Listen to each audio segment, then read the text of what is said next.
ధ్యానించారు కదా, నేను కూడా ధ్యానం చేసింది ఆ 127, 128 కీర్తనే ధ్యానం చేశాను. ఎందుకంటే ఒక పుట్టినరోజు అన్నప్పుడు మనకి ఏం గుర్తు వస్తుందంటే, యెహోవా ఇల్లు కట్టించిన ఎడల కట్టువని ప్రయాస వ్యర్థము, కుమారులు యెహోవా అనుగ్రహించి స్వాస్థ్యము, ఈ వాక్యమే గుర్తొస్తుంది. మనం ఎక్కడ చూసుకున్నా సరే, ఏ బర్త్డే ఫంక్షన్కి వెళ్ళినా సరే, మన క్రైస్తవులు ఎక్కడికి వెళ్ళినా సరే ఈ వాక్యం ఈ వాక్యాన్నే తీసుకొని ఏ పాస్టర్ గారు అన్నా సరే ఫస్ట్ బోధించేది ఏంటంటే ఈ వాక్యమే. సో నేను కూడా మరి నేను ఒక స్టార్టింగ్ స్టేజ్లో ఉన్నాను కాబట్టి నేను కూడా ధ్యానం చేసింది అదే 127, 128 కీర్తన అనమాట. అయితే ఏంటంటే పాస్టర్ గారు నేను అనుకున్నవన్నీ ఆల్మోస్ట్ చెప్పారు, కానీ నేను చెప్పదలుచుకుంది ఏంటంటే అదే 127 కీర్తనలో, కుమారులు యెహోవా అనుగ్రహించు స్వాస్థ్యము, గర్భఫలము ఆయన ఇచ్చు బహుమానమే, యవన కాలమందు పుట్టిన కుమారులు బలవంతుని చేతిలో బాణముల వంటి వారు. అయితే యెహోవా అనుగ్రహించు స్వాస్థ్యము అని ఇక్కడ బైబిల్ గ్రంథంలో క్లియర్గా రాయబడి ఉండడానికి అసలు కారణం ఏంటంటే, ఇప్పుడు కుటుంబ వ్యవస్థ అనేది ఎక్కడ మొదలైందంటే ఒక ఆదాము హవ్వ దగ్గర నుంచి మొదలైంది. ఆ వ్యవస్థని అలా ముందుకు నడిపించుకుంటూ వస్తూ అక్కడ నుంచి వాళ్ళ పిల్లల కాడ నుంచి వాళ్ళ పిల్లల. సో ఇదేంటంటే ఇదంతా ఒక ప్రక్రియ, దేవుడు చేసిన ప్రక్రియ. ఈ భూమి మీద మనందరం మనుష్యులముగా జీవించడానికి దేవుడు చేసిన ప్రక్రియ.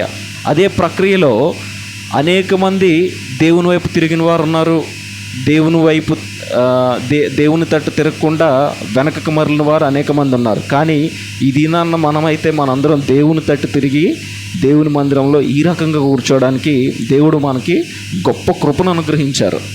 సో ఇంకొకటి ఏంటంటే, మరి ముఖ్యంగా ఈ కుటుంబం కోసం నేను చెప్పవలసింది ఏంటంటే, ఈ కుటుంబం ఎప్పుడు దేవుడికి ఇచ్చే విషయంలో ముందుగా ఉంటుంది ఈ కుటుంబం.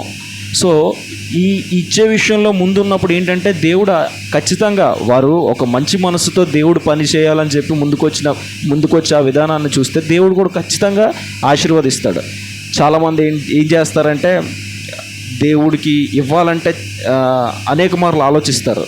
ఏదన్నా దేవుడు పని చెయ్యాలి, లేకపోతే దేవుడి కోసం ఇది చెయ్యాలి అని అనుకుంటే అనేక మార్లు ఆలోచిస్తారు. ఎందుకంటే కుటుంబంలో ఉన్న వారికి ఉన్న కష్టాలను బట్టి.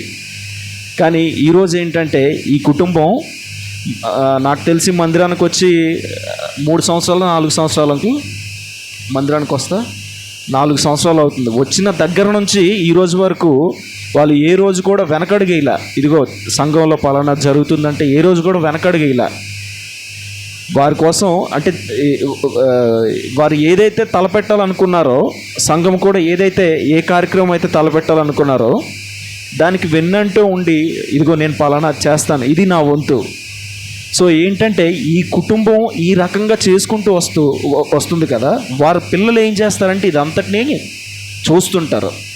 అరే మా తల్లిదండ్రులు ప్రతి నా పుట్టినరోజుకి ప్రార్థన పెట్టించుకుంటున్నారు కదా.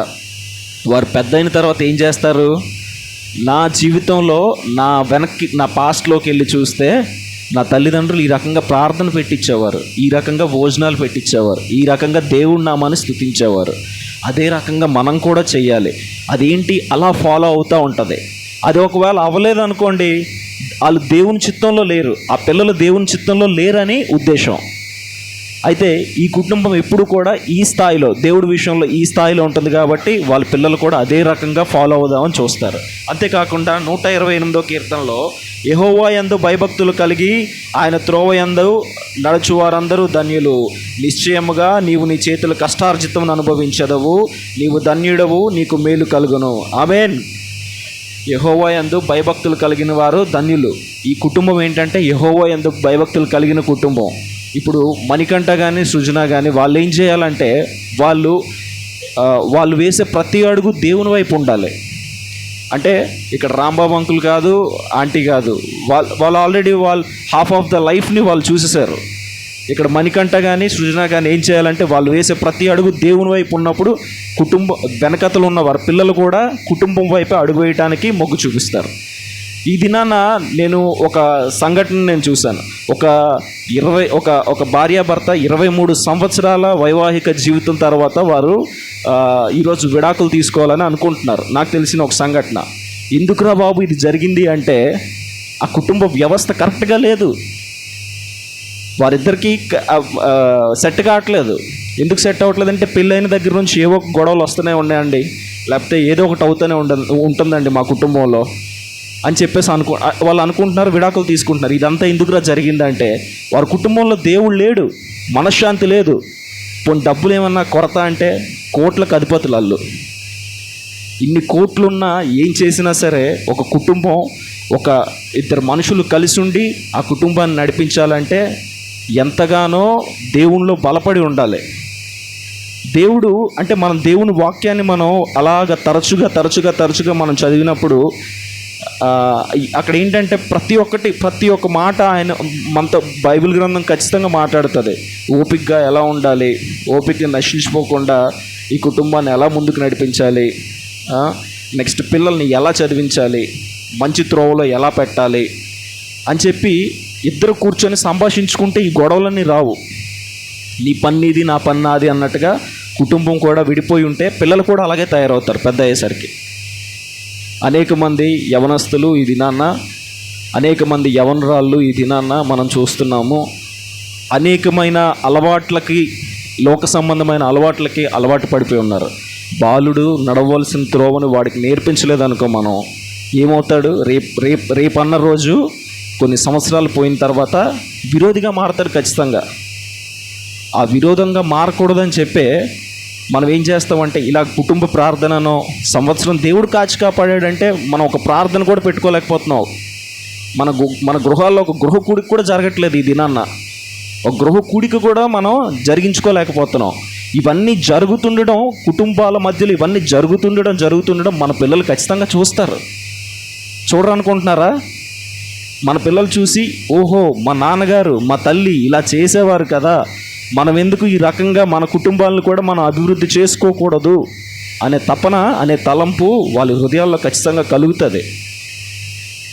సో ఏంటంటే ఈ కుటుంబం కోసం నేను ఖచ్చితంగా చెప్పవలసింది ఏంటంటే, ఈ కుటుంబం నిశ్చయంగా దేవుని మందిరంలో ఆశీర్వదింపబడ్డ కుటుంబం. సో ఇక్కడ నుంచి వచ్చే మొక్కలు ఏంటంటే ఒలీవ మొక్కల వలె, వారి కుమార్తెలు ఇద్దరు ఒలీవ మొక్కల వలె ఫలించి నిజంగా దేవుని రాజ్యం కట్టడానికి వీళ్ళిద్దరు కూడా ఈ ఇంట్లో ఉండే కుటుంబంలో ఉండే హేవంతిక కానీ వేదశ్రీ కానీ వాళ్ళు కూడా దేవుని రాజ్యాన్ని కట్టడానికి రేపు వాళ్ళే వారసులు అవుతారు. అయితే ఈ కుటుంబం ఇంత అత్యధికంగా ఆశీర్వదించబడుతుంది దేవుని విషయంలో. మనందరం ఈ కుటుంబం కోసం మనం ఇంకా ప్రార్థన చేసి వారి యొక్క వ్యాపారంలోనూ వారి యొక్క ఉద్యోగాలలోనూ అత్యధికంగా వారు దీవించబడాలని చెప్పి మనం ప్రార్థన చేద్దాం. కరుణమాంటి ఉన్నారు, ప్రార్థన చేస్తారు. ఈ ప్రార్థన అయిపోయిన తర్వాత కిందకి వెళ్ళి కేక్ కటింగ్ అది చేసేసుకొని కార్యక్రమాన్ని ముగించుకుందాం.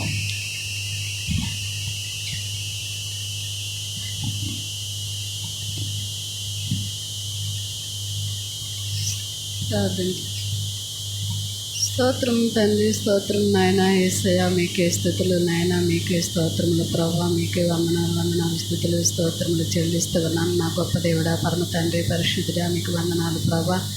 దేవా మీకే స్తుతులు అయ్యా, మీకే స్తుతులు స్తోత్రములు ప్రభా. నాయన ఇదిగో తండ్రి అయా యేసయ్య మీకే వందనాలు స్తుతులు స్తోత్రములు చెల్లిస్తూ ఉన్నాం ప్రభా. నా గొప్ప దేవుడా నాయన, ప్రేమమయుడా, ప్రేమస్వరూపుడా, సర్వశక్తిమంతుడా, సర్వోన్నతుడా, మహోన్నతుడా నాయన, సకల ఆశీర్వాదములకి కారణకుపోతుడా, మీకు వందనాలు ప్రభా.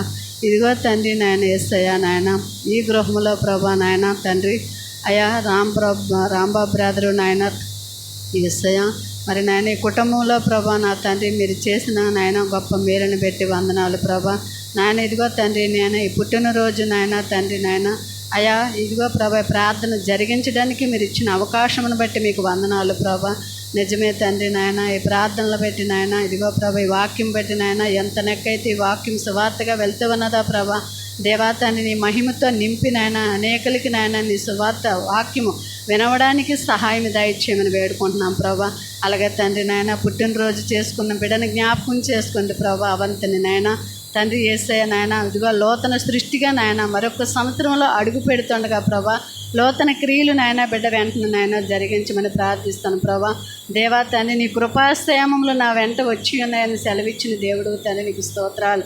అలాగే ప్రభా నాయన అయా మరి జీవితకాలం ఈ సంవత్సరం అంతా కూడా ప్రభా నాయన బిడ్డకి నాయన చక్కని ఆలోచన, ఆరోగ్యము, శక్తిని, బలమును, జ్ఞానమును దయచేయమని ప్రార్థిస్తున్నాను ప్రభా.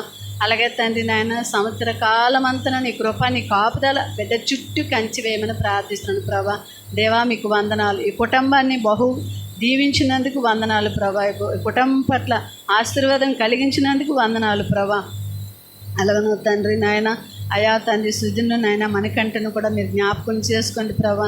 దేవా ఇదిగో తండ్రి నాయన నీ బిడ్డలు చెప్పిన నాయన తండ్రి, సేవకులు చెప్పిన ప్రతి వాక్యమును తండ్రి నాయన అనుసరించి నడుచుకోవడానికి అయా తండ్రి దైవ జ్ఞానము నాయన, దైవ జ్ఞానం నాయన వారికి దయచేయమని ప్రార్థిస్తున్నాను ప్రభు. మీకు వందనాలు. వాక్య జ్ఞానమున నాయన తల్లి తండ్రి నడవడానికి, బిడ్డలు పెంచడానికి మీరు కృప చూపించి నడిపించమని ప్రార్థిస్తున్నాను ప్రభా. అలాగను తండ్రి నాయన గృహాన్ని ఇంకనూ దీవించండి, ఆశీర్వాదించండి. వాళ్ళ అవసరాలు ఏమై ఉన్నాయో తండ్రి అవసరాలు తీర్చమని ప్రార్థిస్తున్నాను. అక్కరాలు తీర్చండి నాయన. ఇదిగో తండ్రి బ్రదర్ డ్యూటీలోనూ కూడా మీరు తోడై ఉండండి ప్రభా. మనకంటే నాయన విషయంలో అయా తండ్రి బిడ్డడు ఏదైతే తలపెట్టాలని నాయన ఉన్నారో ప్రభా, ఆ తలపెట్టి నాయన తలంతులు కూడా మీరు ఆశీర్వదించి కార్యాలు చేయమని ప్రార్థిస్తున్నాను ప్రభు. మీకు వందనాలు. అలాగను ప్రభా నాయన ఈరోజు నాయన గృహంలో అయ్యా ఇటు కూడిక జరిగించడానికి మీరు ఇచ్చిన నాయన కృపను బట్టి నాయన కోట్లాది వందనాలు, కృతజ్ఞతాస్తుతులు చెల్లించుకుంటూ అలాగను వచ్చిన బిడ్డలందరినీ దీవించి ఆశీర్వదించమని ప్రార్థిస్తున్నాను ప్రభా. ఏ బిడ్డ ఏ ఆశతో వచ్చిందో నాయన ఆ బిడ్డకి తండ్రి ఆశలను తీర్చమని నాయన మీరే నడిపించమని ప్రార్థిస్తున్నాను ప్రభా. అలాగను తండ్రి నాయన మిగిలిన కార్యక్రమములంతా కూడా మీరు నాయన అయా తండ్రి నాయన జరిగించమని ప్రార్థిస్తున్నాను ప్రభు. మీకు వందనాలు. పరిశుద్ధాత్మ దేవుడా మీకే స్తుతులు స్తోత్రములు చెల్లిస్తూ అలాగను తండ్రి ఆత్మీయ తల్లి తండ్రుల ప్రయాణం అంతట్లో తండ్రి మీరుండి నడిపించండి నాయన. చక్కని ఆరోగ్యం అనుగ్రహించమని ప్రార్థిస్తున్నాను ప్రభు. మీకు వందనాలు. అలాగను ప్రభా నా తండ్రి నాయన ఇంకును ప్రభా అయా తండ్రి నాయన యేసయ్యా మొదటి నుంచి చివరి వరకు నాయన మీరే అధ్యక్ష వసించి నడిపించమని ఈ చిన్న ప్రార్థన నాయన నాలో ఏవైనా ప్రార్థనలో తప్పులుంటే మన్నించండి ప్రభా. మీకు వందనాలు. అలాగను నాయన శ్యామ సుందరిని నాయన తండ్రి ఇంకునో తండ్రి బహు బలంగా నీ సేవలో వాడబడాలని నాయన తండ్రి మేము ప్రార్థన చేస్తూ నీ పాదాల దగ్గర అయా బిడ్డని నీకు అప్పగిస్తూ ఉన్నాం ప్రభా. మీకు వందనాలు. అలాగను తండ్రి నాయన యేసయ్యా మీరు ఇంకనో తండ్రి నడిపించండి ప్రభా, నడిపించండి బిడ్డని ఇంక వాడుకోండి ప్రభా. అయా తండ్రి తన విషయంలో తండ్రి భవిష్యత్తులో మీరు నాయన తను నడిపించమని ప్రార్థిస్తూ నాయన మీకే మహిమ ఘనత ప్రభావాలు మీరు ఒక్కరే పొందుకోమని మిమ్మల్ని హెచ్చిస్తూ నేను తగ్గించుకుంటూ చిన్న ప్రార్థన యేసు పరిశుద్ధ నామములు అడిగి బ్రతిమలాడి వేడుకునిచ్చినాను తండ్రి. ఆమేన్.